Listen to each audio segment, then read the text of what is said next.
community, the season's almost coming to an end here. We're in the home stretch now. We're in the makeover episode, and that's the what is this? And that's the minority. That's what I was trying to get in. That's the minority. What the hell is this show? Been doing this so many weeks, don't even know the name of the damn show. And that's the minority. Drop the header.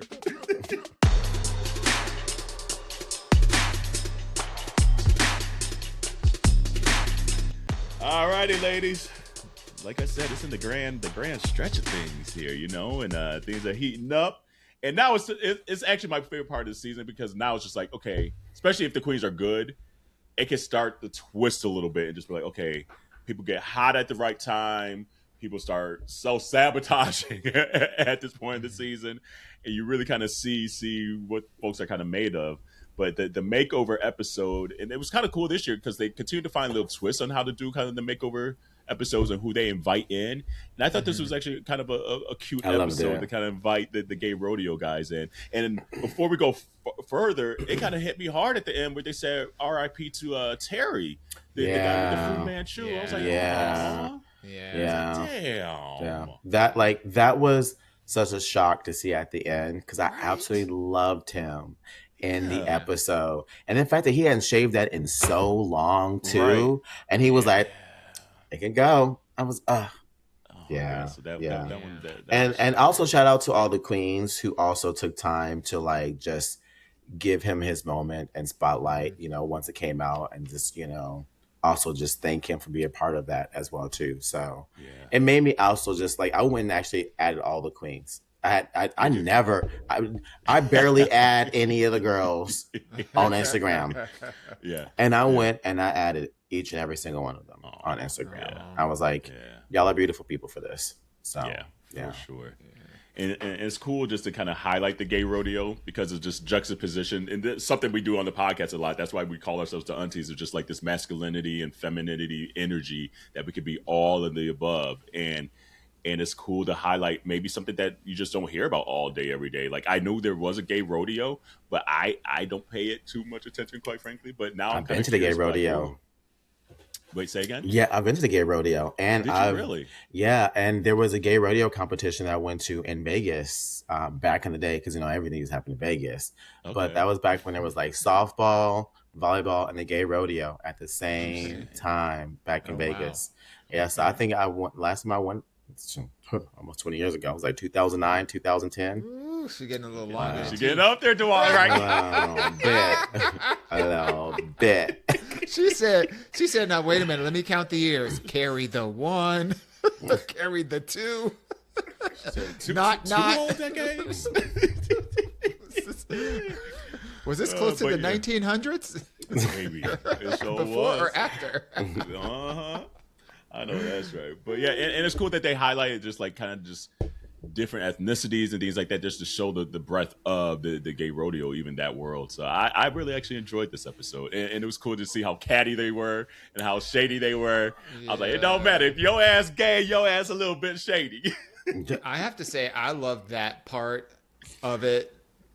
I wouldn't say the most, but it brought me so much joy because we know what it's like when gays get together in something that is competitive. And that again, part of the reason why we call ourselves the aunties is that, you know, we talk that talk. You know?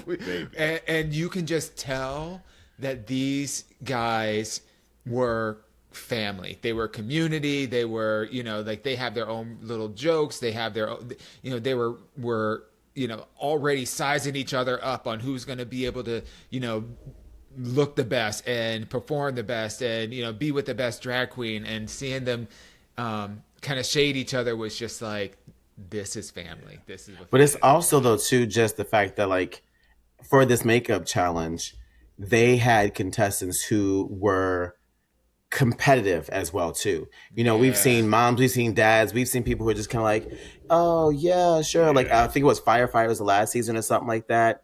And you know, they're just like, sure, okay, I'll try this. But no, these girls wanted to eat. They wanted to be like, no, bitch, no. They're like, if I'm shaving all this facial hair off, I want to win. Yeah. You bring up such a great point, because one of the things that I don't like about these kind of like makeover challenges, or like when you do like a Project Runway and they bring in like guests and whatnot, it's like They think it's about them, and it ain't about you. Like, yes, you are a prop. You are. I don't care what under what circumstance you came. You could have been, tears from Mother Teresa.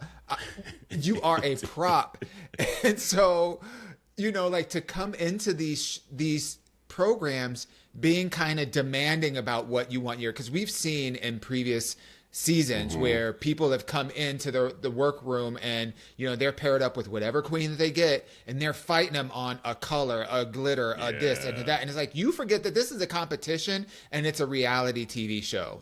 Like that's what this is. This is not a Make-A-Wish Foundation where you get your wish to be glammed up and and trotted out on stage for you. So like I appreciate what Auntie Jerrell just said about the competition factor. These girls came in here to compete.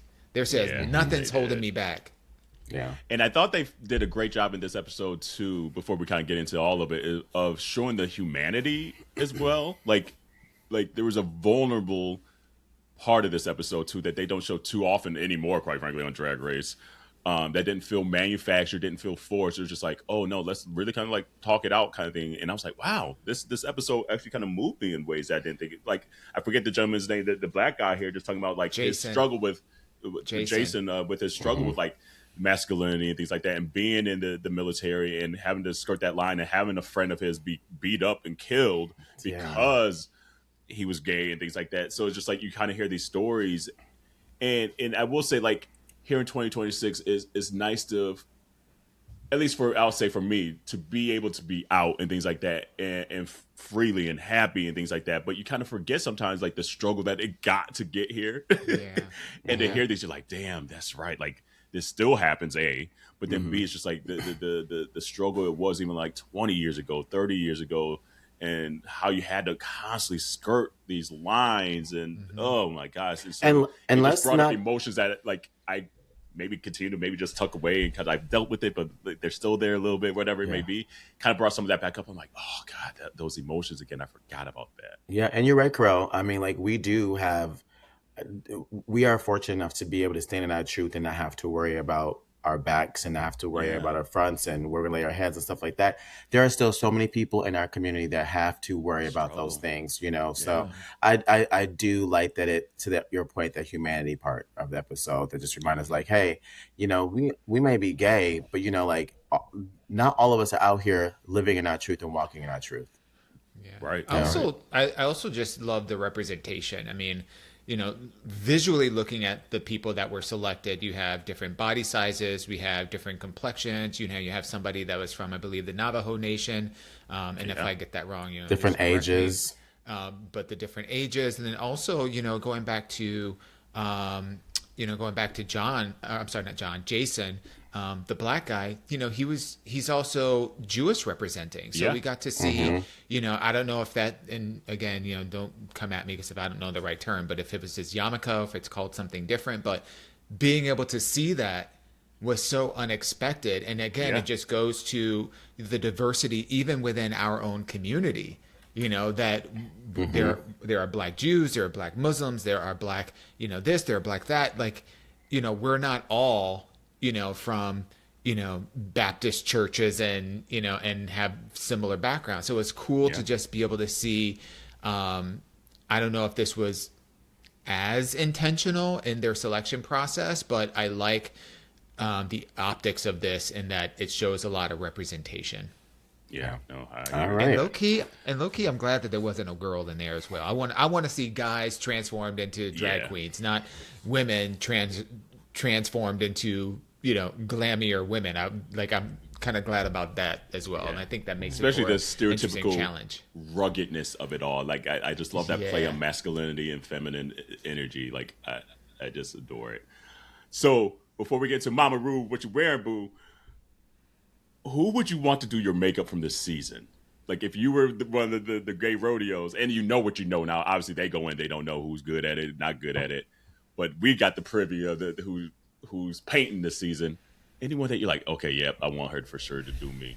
Especially because it's all like white women at this point. There ain't nobody black. Yeah. I think it might be Nene Coco. for It's me. Nene for me as well. Yeah, I think it might be Nene. Because I also think, her last name Coco, so she better know how to work with some brown complexion, okay? Baby. Or change your name, okay? We know the color of Coco, okay? So, I'm going to give it to Nene. Yeah. I would also give it to Juicy. That girl knows how to fucking paint. She knows how to paint. The hard thing about that kind of a question is that, well, let me answer this, even though you didn't ask it. The person I would not want to have painted me would have been Discord Adams. Let's start with that. But the rest of the other girls, they are so well crafted in their genre, especially when we talk about family resemblance. It's one thing to be like, oh, who do you like, their makeup style and their makeup skills, and that's one thing. But then also, who then would you want to select for specifically this challenge, which is family resemblance, and that's a different kind of painting.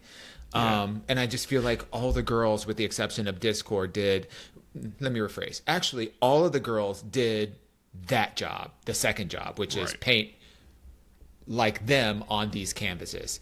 Mm-hmm. To paint them a little bit differently, or to paint them based off of their facial features and whatnot, I think that would be really challenging. But I think Juicy would be the one that would be the most versatile, depending on whose person that she got.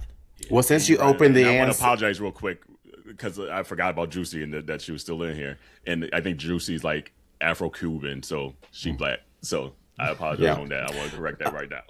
Dawon, since you already put the question out there, Mikey Meeks would be the one that I would not want to paint I my won't want face. Mikey either. I don't want it. I don't want it. I don't want it. I don't want it. I don't I want agree. it. I don't want I think it. I would rather Discord over Mikey. Yes. Because Mikey's is very, very her, and it kind of works and it can just stay with her. With that part, because I kind of like her painting on her, not on me. Yeah. I don't even like it on her, but I don't know. I don't know, especially for this challenge, and that kind of like this 1980s kind of like glam slut girl that she kind of paints. If I could describe her style. Oh no. It's giving circus. It's giving circus. I don't like it. It's giving. I'm playing in my mama's makeup today. She just missing the red nose. It's giving the starter makeup kit. The makeup kit just for me. Right with the little Q-tip. Yeah. No, I like it. But did we like what Mama Ru had on this week? Hey, Mama Ru, what you wearing, boo? And the guest judge was, I forget her name. Was it Amber? Is that her name? I forget her name. Yes, but she's the comedian actress. Yes. I didn't really know who she was. She was funny though. I've seen her on social media a bit. Yeah. Okay. I kind of like zoom on Mama Ru here. I kind of like it. I ain't gonna lie. It does make her look older though. I will, and makes her look like a grown, but she is though. So that's also why I'm like, I mean, this is a complete I'm not wowed, but I don't hate it. I'm not mad at this. You know what I didn't like? Her bangle, the bracelets, the Wonder Woman bracelets. Mm-hmm. Yeah, I don't know. It felt like it. To me, felt a little bit more costumey than it did jewelry. And the dress is okay. I do like the kind of quasi champagne coloring of it, but it's just okay. I will say I love this wig.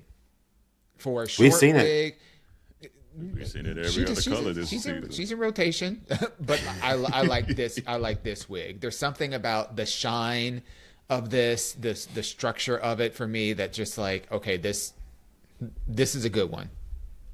We've seen this kind of wig all season, but at least it works for this particular gown. Yes. Mm-hmm. And so I don't mind it for this. And the paint was great. The paint is always great. Raymond paints the shit out of her face. Mm-hmm. It was a okay look. The silhouette is fine. I feel like this color on her actually kind of washed her out. I think if it was the same maybe silhouette in a royal purple or navy or something like that with the same shimmer, I'd be like, okay, I like it a lot more. But it was fine. It was fine. She doesn't look horrible by any means, but it wasn't ooh, that's RuPaul. It was like, okay, RuPaul threw on something else. I just think that I'm just glad she don't look clunky. She don't look like huge and big. Like, to me, she just looked like a regular person. Like, this is what I like this about her. But, what you gonna say, Dawon?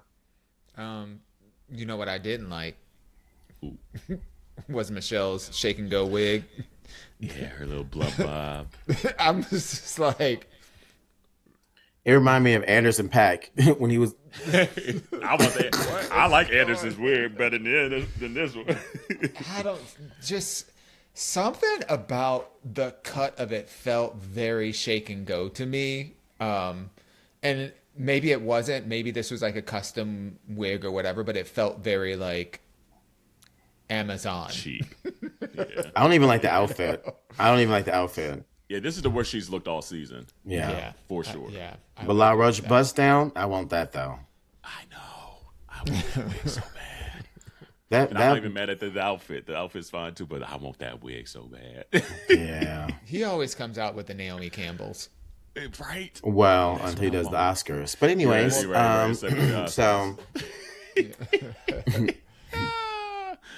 all right, so let's see here. So the first up, and let me get all these names right, was Nene Coco and Patsy Coco.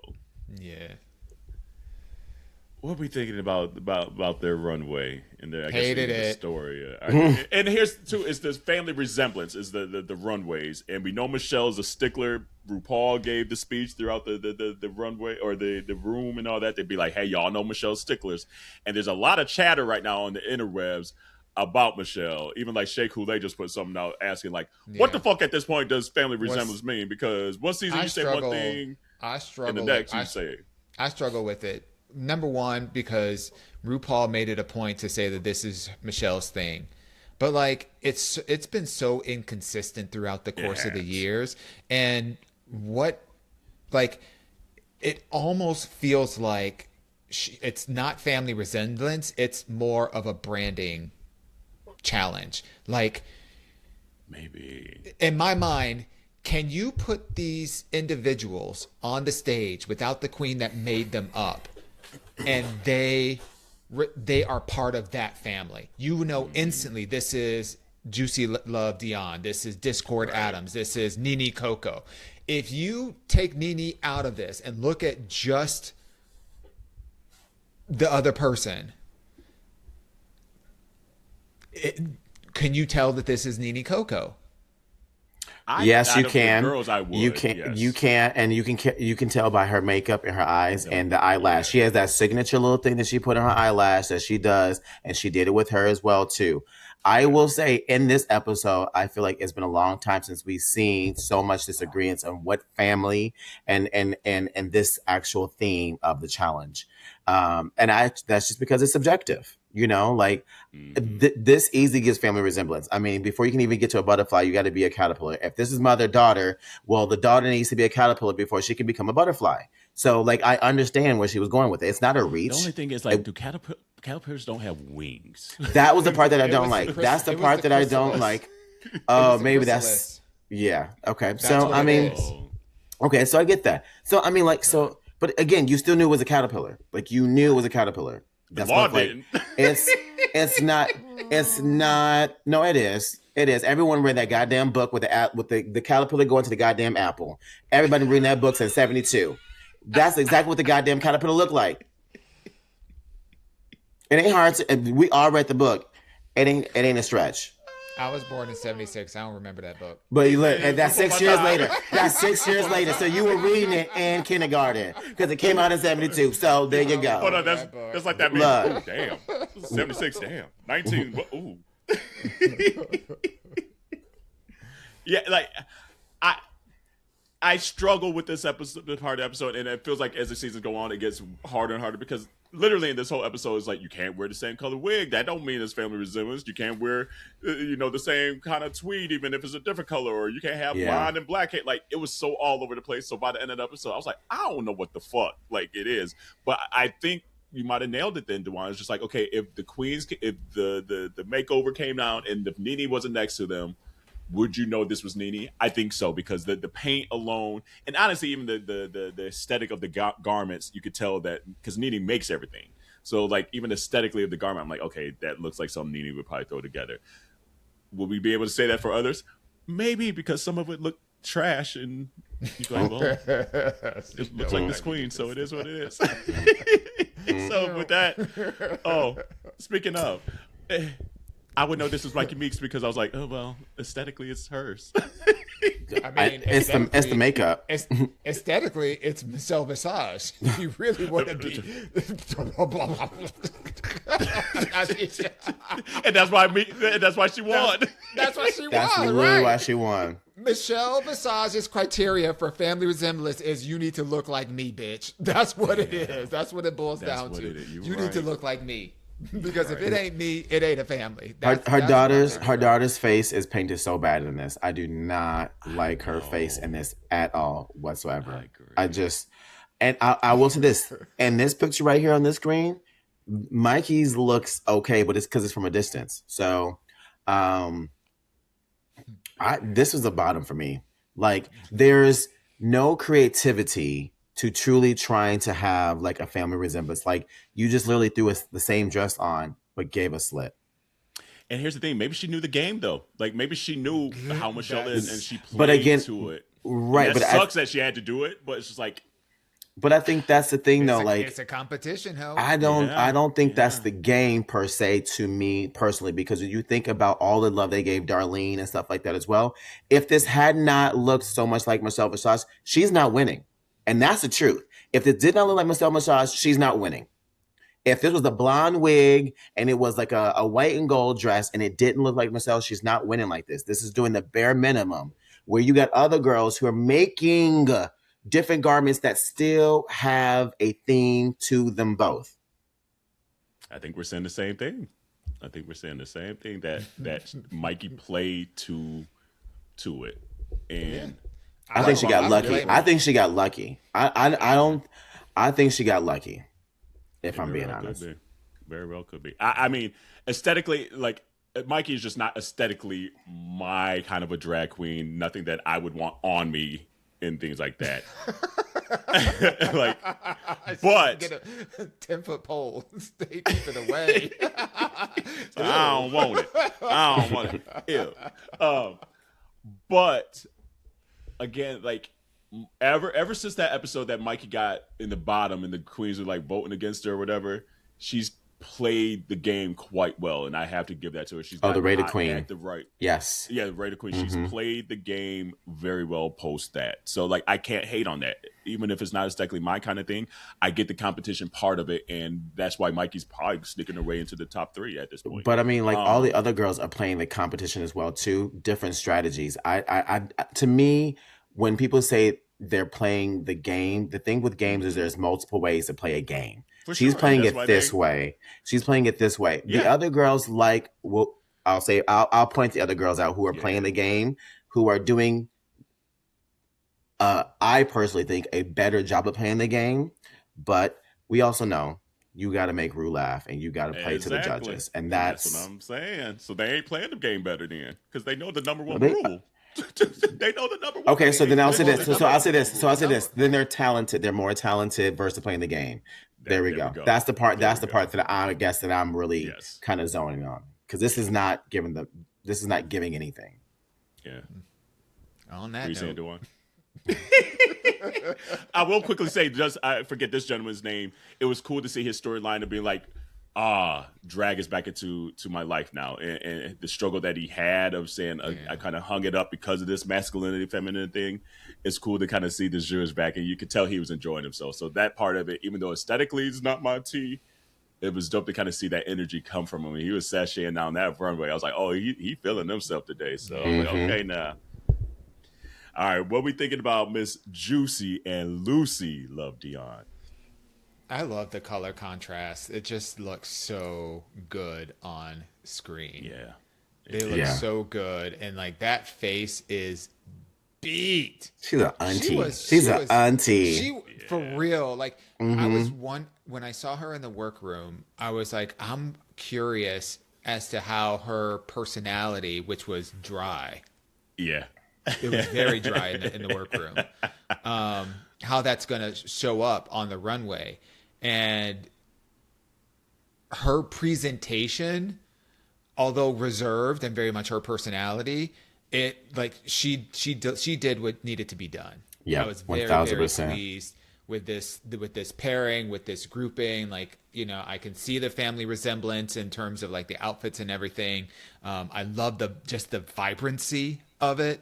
And again, you know, you have a tiny queen who's not covered up, who is covered up and still looks sexy, which on both ends looked really great. Yeah, and also what I liked about them too is that most often it's the contestant who is the mom, the mother, like, you know, the more drag one, and then it's the, you know, the additional one, like these gentlemen here, who then end up being like the daughter. But in this case, it's completely flipped. It's like, no, that's auntie, That's and auntie. you know, and she the niece, you know, and I like that flip too. It's respect. And it's interesting again, like Juicy mentioned that she had to create that garment, like she had to create like the body, because like obviously Juicy's hella small, and so a lot of her garments are not going to fit on a lot of folks' body types, and so she did a great job at creating a quick little bodysuit to go along with this. So I was like, okay, Juicy, like you knew how to sew. You was just letting Athena and everybody do it because you didn't feel like it. That's like, what it was. Okay. That's that baby shit. That's that baby shit. But yeah, like she looked great. The colors popped. And you nailed it, Dawon, just saying, again, petite girl with a lot of clothes on, and it still looks sexy. Yeah. And it was well proportioned. And so, yeah, I really enjoyed this outfit. And it resembled. So, all right, what are we thinking about maybe and Jane don't? This one, like, it was fine, but like this was the one where I was totally lost that Michelle said she didn't see the family resemblance. I was like, bitch, how? It's Winona and Naomi Judd. Like, what the fuck? Like, I was confused on that. It's like, she's like, the silhouette of the garments are different. Like, it doesn't have to be the same. Like, so you want Michelle was them to doing be too the much same with garment, this. and like, that was so weird to me. Yeah. I truly wonder whether or not, I wonder if Michelle's critiques this week were like result of production. I think so. just to get you know, people talking about it and get chatter about it, because one thing we know is that the gays are vocal when it comes to a judging decision that you're when it's like kombucha woman, you know, you're like and this, I think this was the moment in the show where I was just like,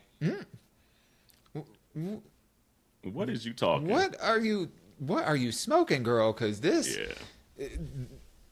these are sisters. Like, yeah.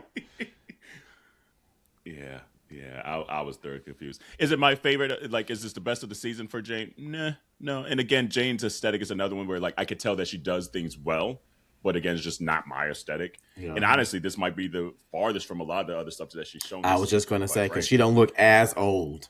Exactly. But, so I was like, okay, I don't mind it as much, but it was fine. So, all right. I actually really, I actually really like the fabric choice of these, like that metallic blue and that metallic red, juxtaposed to those feathers that are also kind of dip dyed or, you know, colored in the same kind of blue, and it's just good choices there. And it's, now I'm re-looking at this, to maybe appease Michelle, all they had to do is maybe change the boas, because she's like, maybe put a little blue over here, and maybe that would have appeased her. I don't know what Michelle was on. No, this is probably the one that was. Show. She kind of was. Maybe this the bob was too tight or something. I don't know. This is probably the most controversial one. Right. This is probably the most controversial one. This is where really things you're just like, okay, I don't quite know what they're looking for then. Because for Discord here, we had Discord and Harmony, which I like the names that they did. Yeah. It's pretty much, it's at least the face is Discord's face. And it's giving Clueless. And it's Clueless, right? Yeah. So it's just like, I think what killed this conceptually was the presentation. I think if they delivered it differently, because they were kind of like fighting against each other, and in a lot of instances, especially when it comes to like family dynamics, there is a lot of like fighting, whatever, and there are a lot of like, you know, I want to be my own individual, I don't want to be like you, and so there's a lot of that. But I feel like whereas the other pairings were all about this is how we're connected in a way, their connection was kind of like a bitchy adversarial. It was like a frenemy kind of a thing, which to me, again, just from a presentation standpoint, took it out of the family reigns and kept it in the friend zone. Got it. Okay, I see that. Actually. I can honestly see that a little bit if I'm being honest as well. Because now that you say that, I'm like, okay, yeah, I'm thinking about two people who don't like each other when you're catty like that, right? Versus siblings. If they looked more alike and then was doing that, then I could get like, you know, arguing sisters. But because of the different colors of each garment, it can read very easily as not sisters but friends. Right. And then for their that's not family. And then it goes back to the criteria. So is the criteria the look? Is it the presentation? Like, what is it that we're judging this on? Because I know a hell of a lot of like siblings that are absolutely nothing like each other. Yeah. You know, family members that are nothing like each other. You know, what about adopted families? You know, so like, what is we really talking about? To your point, though, earlier, though, if you remove Discord out of this, would you know that she was made up by Discord? I would say by the face paint and the hair choice, yes. Okay. Not by the outfit, though. Yeah. Right. But by the... I agree with that. There's something about the wigs that Discord uses. There is a kind of... you know, garbage hole, you know, like what's that chick 1000%. from? What's that chick Courtney from? Love. Courtney Love. There's a Courtney Love-ness to all of her wigs, even the ones that are like crystallized and supposed to be glam. There's like a punk.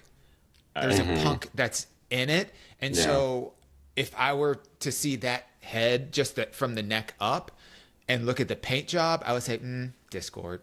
Okay. Yep, I agree with that statement. Yeah, her wigs have definitely been different than everybody else's wigs, even including Darlene's. You know, throughout the season. I love how they're like. So he goes, no, you can win a challenge on RuPaul with a $6 Amazon wig. And speaking of Darlene, don't sleep with them. Don't love. Sleep with them wigs. Yeah, Darlene and Bonnie Mitchell here. So what we think about these two? This is my favorite. This is my favorite. This gave sisters. This gave family. We didn't see, girl. We know these women.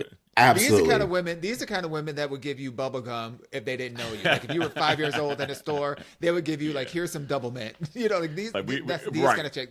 It might smell like cigarettes, and it might be hard. It might snack. It ain't fresh, but that's how I know. You chewing very hard. Chew carefully. Use your back teeth. Use your back teeth. Okay, look, you got more power back there. Be like, oh, why this gum gritty? Why it got purse sand in it?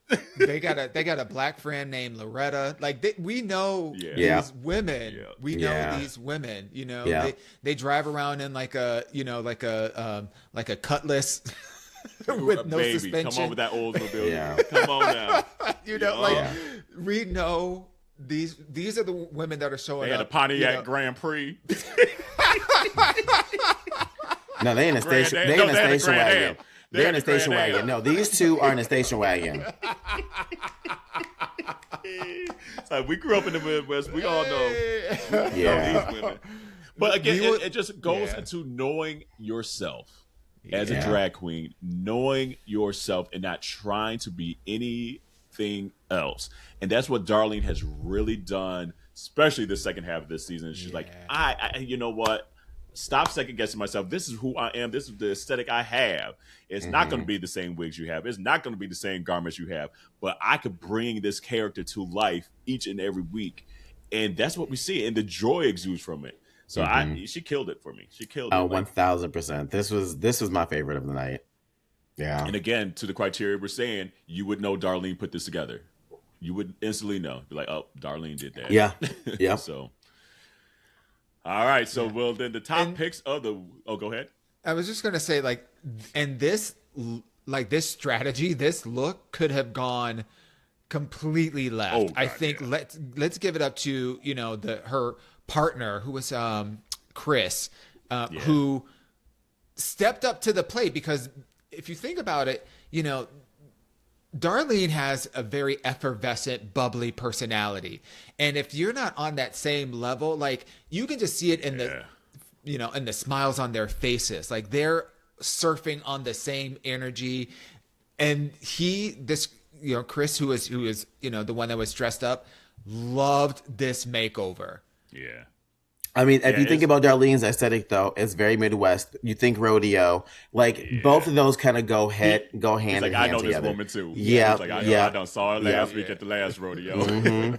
And honestly, I don't know if it worked out perfectly for Darlene. Out of all the other guys, I don't know if anyone else would have been able to pull it off as well. Mm-hmm. It's the presentation. You have to. There is a bubbliness that came with it. So if she had somebody that was a little bit more on the dry side in terms of not as feeling comfortable being in their skin or with their own femininity or whatever, it would have been a look, but not the presentation. We would have felt maybe a little bit different. But kudos to both of them. I think this was pretty spectacular. So then for the top two of the week, it was Darlene and Mikey. Is that correct? Yeah. Yep. Yeah. So, yeah. And then Mikey ended up winning it, which, okay. I mean, again, this is what I was saying earlier when we were talking about Mikey. Okay. Like, when I think about strategy, like, she took the shortcut way to get in there, but Darlene was the one who was like, I'm going to put actual effort and work to being amongst the top, and that's what I like more about Darlene's look the most. It's just like, and again, they have two different effing outfits on, two different outfits on, like, different. And still gay family resemblance. I'm sorry, like, that's low hanging fruit with a slit, and one got black gloves, the other got white gloves on. That's the difference. That's the difference. I hear you. No, I do feel like justice for Darlene.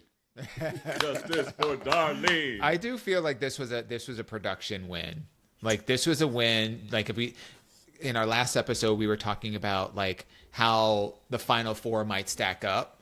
And I feel like this is kind of like laying the groundwork for how they're going to position the girls in that final four. And I felt like, we all could see that out of all the girls up there, number one, these two Mikey probably should not have been in the top two. It should have been probably Juicy. And that would have been tough. But the fact that you've got Darlene and Chris dressed completely different, but they are in that same world. It is undeniable that this is, whether it's chosen family or not, this is family. It's like family Barbie and Skipper was here.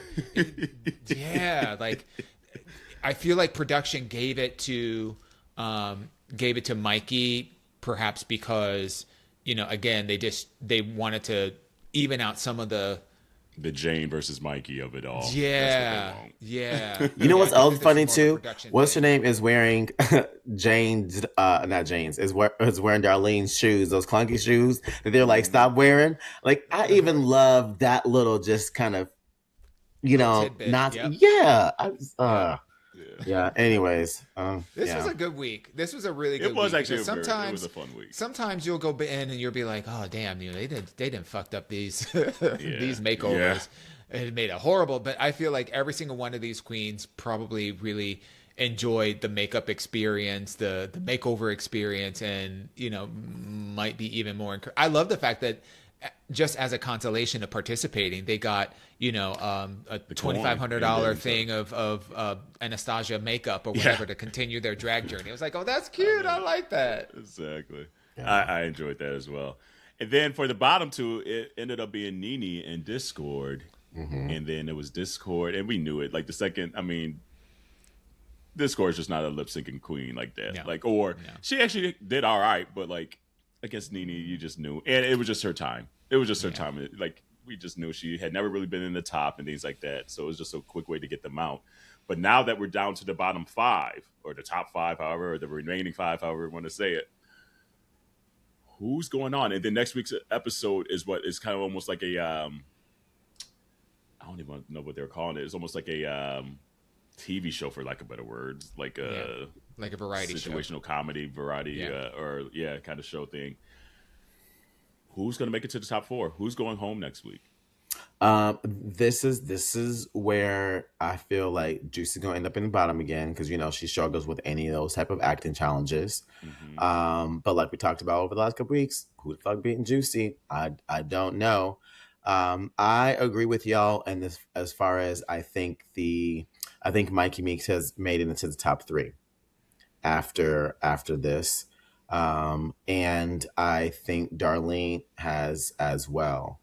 So I think in the bottom it will be Juicy and Nene this week. Ooh, which will actually be a decent lip sync. Yeah. Nene can hold her own. I mean, Nene. Juicy's on a whole nother level. Yeah. It will at least be an interesting lip sync. And from a production standpoint, I think Nene is the only one that they could try to be like, well, we're going to go with Nene Coco to get Juicy out. No one else is left that could potentially out lip sync her, and I see it being them two, and that's their way to get her out.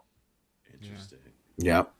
Because if you really think about it, it's a quasi acting and improv challenge that plays right into all the other queens, their strengths, except for Juicy.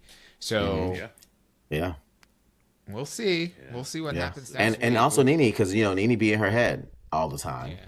And even ones, she's like, done okay. The first one she didn't do good at because she was in the bottom in there because someone else stole the scene. And that one I want to say, who was? Because that's the one she did with Discord. She was one of the mopping sisters or whatever. Yeah, she was a sister. Yeah. Which I thought she was safe that episode. I think she was safe, and then she got some laughs for the snatch game. So she at least did right. But like out of the remaining one. Mikey and Jane are gonna. I mean, that's in their wheelhouse. And Darlene's the charmer because she's just so her. Yeah, it just stays up to these 3. Damn, and I like Nene a lot. I like Nene a lot as well too. And Darlene, but like Nene, I think Nene's gonna be a strong contender in a future season. But damn, Nene, it's hard to get Juicy out. So the only way is maybe Mikey bombs it, and then they just want that craziness of a Juicy's versus Mikey. That's the only other maybe one that I could see them to try to put a little twist in there to get the oh my god really kind of moment of the season, because we haven't had a huge oh my god moment this season. Yeah. I wish we had insight to what song they were doing like next week before you see it, because you don't see the song or the choice until they actually are performing it, and that they're giving it well in advance, and so it's just like, oh, I kind of wish as the teaser they would introduce like what song they're going to be singing, because that would then make you think like who would you want to see performing that song, and then I don't know, but we will see. It's kept us engaged. I would say in a smart kind of way.